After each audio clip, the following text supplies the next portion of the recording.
j'ignore dans ce salon perdu, puisque c'est son nom, pour...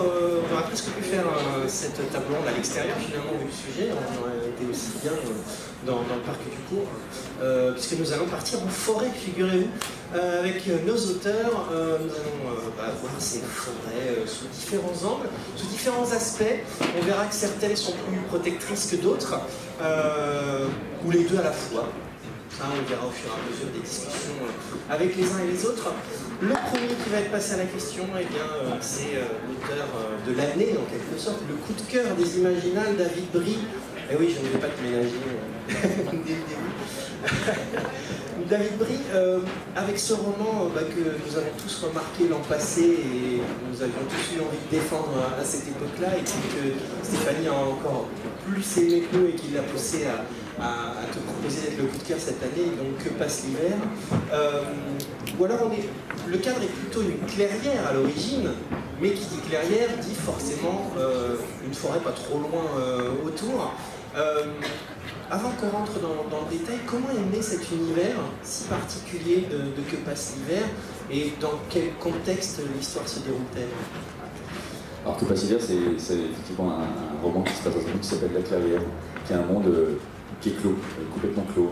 Il est fermé par une chaîne de montagnes infranchissables d'un côté, par une immense forêt impénétrable qui s'appelle La Lisière, qui la ferme de l'autre côté. Et le nom de La Clairière m'est arrivé avec une évidence. Parce qu'effectivement c'est un monde qui est rempli de forêts, qui est rempli de lacs et de rivières et de montagnes. C'est un monde où la nature est reine et l'homme n'est là que parce qu'il survit dans quelques villages et quelques châteaux. Pourquoi La Clairière et d'où vient ce monde? Ce monde il vient, je crois qu'on aura l'occasion d'en reparler, effectivement, de toute cette image de la forêt et de toute la puissance que pour moi dégage la forêt. La forêt c'est, à mon sens, la source de quasiment tout limite, parce que la forêt c'est à la fois la vie, avec la nourriture, l'abri qu'elle propose, mais c'est aussi la mort, avec le danger, avec l'obscurité, avec tout ce qui peut se cacher dans le noir, dans les branches, sous les feuilles. Et inventer une histoire qui se passe dans un monde qui s'appelle La Clairière, qui est juste une sorte de spot sur ce qui va se passer. La Clairière, c'est une... Quand j'écris Que passe l'hiver, j'ai eu cette envie, un peu comme une pièce de théâtre. Je racontais une histoire, j'allais raconter une tragédie, et il me fallait la scène pour cette tragédie. Et la scène, ça serait La Clairière, qui est, comme je dis, un environnement très naturel, très paisible, où allait se dérouler la tragédie de Que passe l'hiver. On va évidemment y revenir tout au long de cette table ronde et découvrir ce qui se passe aussi dans cette forêt, puisqu'il y arrive également des événements nombreux. Stéphane Plateau, Le Sentier des Astres, c'est le nom du cycle. Et puis le premier tome, Manèche, on va commencer par lui, même si c'est vrai que la forêt traverse une grande partie du cycle, y compris dans les deuxième et troisième tomes. Mais cette forêt, au départ, lorsqu'on la découvre, elle nous entoure, elle nous enferme presque d'une certaine manière, elle est omniprésente. C'est vrai qu'au début du récit, on suit ces hommes qui naviguent sur le fleuve, qui remontent le fleuve dans une forêt qui est un peu l'équivalent de la taïga, la forêt boréale. Et cette forêt est tout à fait inconnue, elle est même un peu hostile. C'est curieux, c'est qu'on est dans un roman qui se passe dans des grands espaces ouverts et en même temps on a l'impression d'être dans un huis clos. Un huis clos sur des bateaux qui sont isolés par l'eau et qui sont isolés aussi au milieu d'une forêt que quelque part ils hésitent à pénétrer, dans lesquels ils hésitent à rentrer. Au Moyen-Âge, la forêt c'était un milieu qui était craint, qui était inconnu. Certaines peuplades encore aujourd'hui du monde ne rentrent pas dans la forêt s'ils n'ont pas une bonne raison pour le faire et le font en s'excusant, en entrant en relation avec la forêt, le font pour une tâche donnée. Excuse-moi, mais j'ai besoin d'un peu de toi mort, je vais rentrer dans cette forêt qui n'est pas le domaine des hommes. Et moi, c'est un peu cet esprit-là que je voulais retrouver, c'est la forêt dans ce qu'elle a vraiment de magique, de monde étrange, et qui en même temps, quand on la pénètre, se révèle être une cité à part entière. Une cité organique, une cité où les rares hommes qui l'habitent ont trouvé le moyen de se fondre dans cette organique d'une manière ou d'une autre. Alors ça, on y reviendra, mais justement, ce qui est très intéressant dans Manèche, en grande partie de ce premier volet, c'est justement que ces personnages, ce sont des étrangers, finalement. Il y a cette sensation véritablement qu'ils pénètrent dans un monde qui n'est pas le leur, et que finalement, on n'est pas certain qu'ils soient vraiment les bienvenus.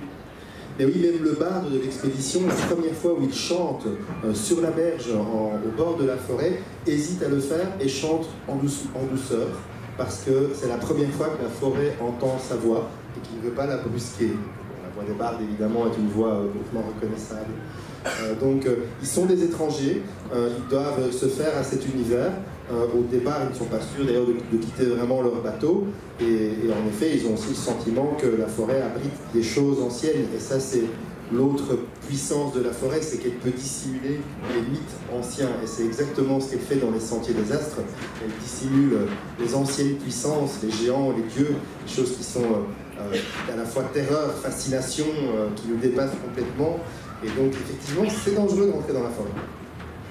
Patrick Denay, le cycle de Sif, là aussi on va voir que la forêt tient des rôles, même j'ai envie de dire, particuliers, en tout cas pour le moment dans les 2 premiers tomes qui sont parus, puisque après c'est un cycle qui devrait faire 7 tomes au total. Et même d'emblée, finalement, elle est présente, puisque même Sif, c'est un peuple des forêts, me semble-t-il. Oui, tout à fait. Sif, c'est le nom d'un des peuples qui habitent la forêt, à l'extérieur de laquelle le personnage est retrouvé lorsqu'il est très jeune.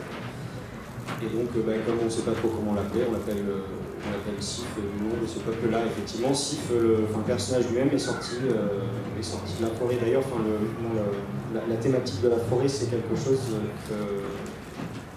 que j'exploite depuis très longtemps dans mes livres. Essentiellement parce que c'est un lieu que moi je fréquente pas mal. En fait, pour la petite anecdote, j'ai vécu quelques années en autosubsistance en fait. Et j'ai vécu dans une ferme en Corrèze qui était vraiment cerclée de nature, et j'ai passé énormément de temps dans ces forêts-là. Y compris durant mon enfance. Et moi, je suis vraiment clairement baigné mon imaginaire, en tout cas, est imprégné de la forêt dès les premières années. On retrouve d'ailleurs cette expérience dans l'Enfant de poussière, puisque à un moment, Sif se retrouve justement dans la forêt, à vivre avec un de ses mentors, là aussi totalement en autosuffisance. Voilà, oui, c'est vraiment quelque chose qui a été nourri par votre expérience. Oui, c'est complètement. Alors, je ne sais pas si c'est dans le roman pareil ou pas, mais avant d'écrire de la fantaisie, j'ai publié. Tu as le droit, tout ce que tu veux. Je publiais en fait, des romans à la Manufacture de Livres, donc qui étaient plutôt des romans, on va dire, de littérature générale, ou plutôt des romans noirs. Crow, qui est le premier livre que j'ai écrit là-bas, c'est un bouquin que j'ai passé en gros 10 jours avant d'écrire ce bouquin dans la forêt en bivouac, sur le plateau de Mille Vaches, dans les mêmes conditions que mon personnage, c'est-à-dire avec un fil de pêche que mon personnage n'avait pas, et rien d'autre, quoi. Et du coup à vivre de la forêt. Mais ça, c'était quelque chose que je faisais assez souvent. La collection en fait dans laquelle ce bouquin-là s'inscrivait, qui s'appelait Territory, était née de retraites d'auteurs que je faisais tous les ans avec 3 autres auteurs. On allait installer un bivouac dans une forêt en Corrèze, et on passait 4-5 jours là-bas, en autarcie. Enfin, non, pas en autarcie, on amenait quand même avec nous des quantités très déraisonnables de vin. Mais sinon, voilà, ouais, c'est quelque chose que c'est un univers en tout cas que je fréquente dans à peu près toutes ces dimensions depuis. On y reviendra évidemment, et puis on verra que la forêt a d'autres rôles dans le cycle de Sif, en particulier en deuxième tome. Peut-être on boit du vin. Oui, voilà. Exactement.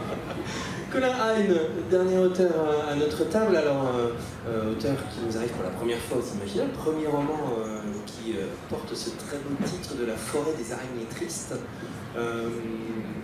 Alors, je vais garder un peu pour la fin, pas parce que vous êtes un petit nouveau, pas parce que c'est votre premier roman, mais parce que par rapport aux 3 autres, ça va être un petit peu différent dans la manière dont on va aborder votre livre.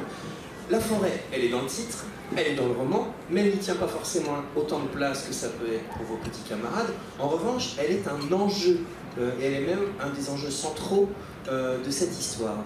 Est-ce que vous pouvez voilà, nous situer un petit peu cette forêt et puis nous parler un peu de l'univers dans lequel se déroule ce roman?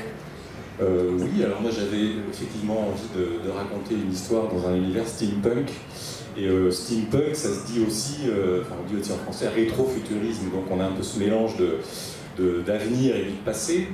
Et comme tu l'as dit, la forêt du titre, elle se retrouve dans le roman, en fait, dans 2 chapitres, mais elle joue un rôle central dans le monde et aussi dans l'intrigue. Et en fait, ce qui me plaît là-dedans, c'est que à ce titre, elle représente une sorte d'engrenage dans toute la mécanique dans laquelle on se retrouvait pris mes personnages.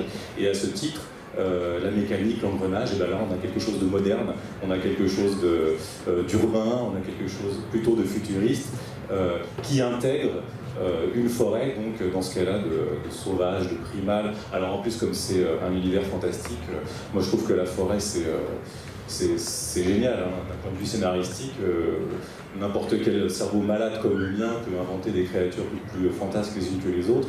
Et donc c'est un espace en fait de création vraiment très agréable. Et à cet égard, oui, j'avais envie, je ne l'ai même pas prévu consciemment, mais je savais que j'allais avoir une scène d'exploration dans une forêt parce que ça me plaît et parce que la forêt, en termes de rebondissement ou de danger, elle a quelque chose d'immédiat en fait.